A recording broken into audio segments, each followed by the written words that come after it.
How? With the intellect, you can do the job against the Jews, against the Christians, against the communists, against every ism. Islam is destined to master them all. Try. Number two, every time we go into battle with the Jews, we are not fighting the Jews alone. We are fighting America. Do you know that? In 1973, Sadat did the job. They broke the Bar-Lev line. They crossed that Red Sea. They broke the Bar-Lev line. And America came in direct intervention. That Khabis from there. Direct intervention. With his men and material he poured in, direct into the battlefield. So every time now we are fighting the Jews, remember this, that we are not fighting him, we are fighting the Americans.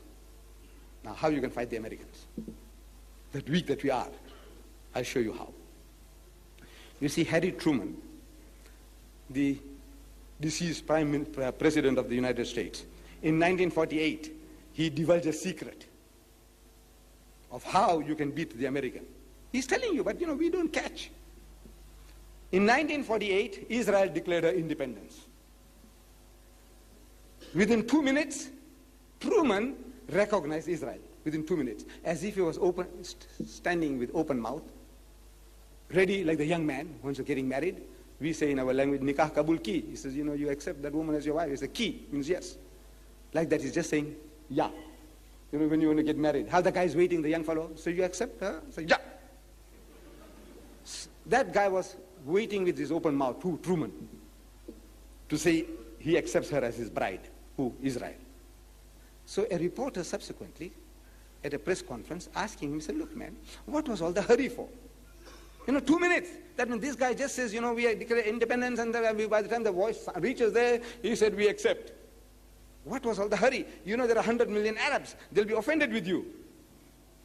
So Truman said, there are no Arabs in my constituency.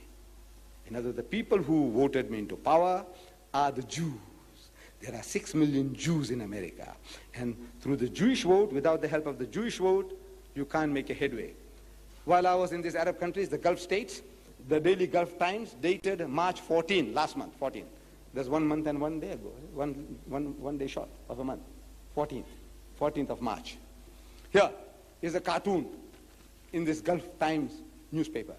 It shows a would-be president of the United States. He is marching to the presidential chair, the White House, and he has to pass through a maze of the Star of David. Beautifully portrayed. But now, what do you learn from that? That means no American president can ever become the president of the United States without Jewish support. Without going through the Jewish maze of the Jewish Star of David, nobody can become a president in the United States. You need Jewish help. The en bloc, 6 million votes. Right. So now to neutralize that, we need 6 million Muslims there, no? And you can't get them in. They won't allow any more Pakistanis, no more Arabs, no more Bangladeshis. No more. Under some special circumstances, one here, one there, half a dozen swallows don't make a summer. We want 6 million. How can you get 6 million in there? Impossible. But for the price of an AWAC, for the price of a fighter plane, you can win over, you can change, and you can convert 6 million Negroes to Islam. One fighter plane. Cheap, I tell you, it's cheap.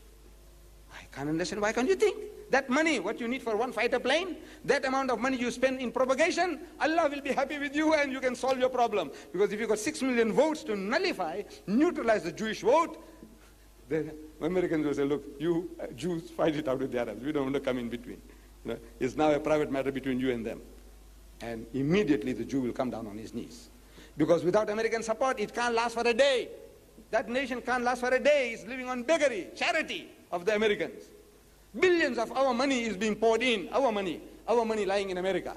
I'm talking about our Arabs, brothers. Billions are lying there, and they're lending it to the Jews at a lower rate of interest, and they're lending it back to the Western nations at a higher rate of interest. With your money, they're making money, and with your money, they're shooting you.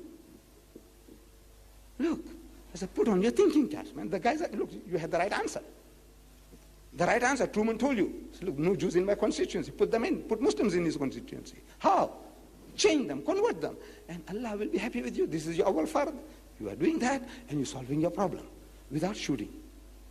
So I said, open a second front, and there is hope. I feel there is hope.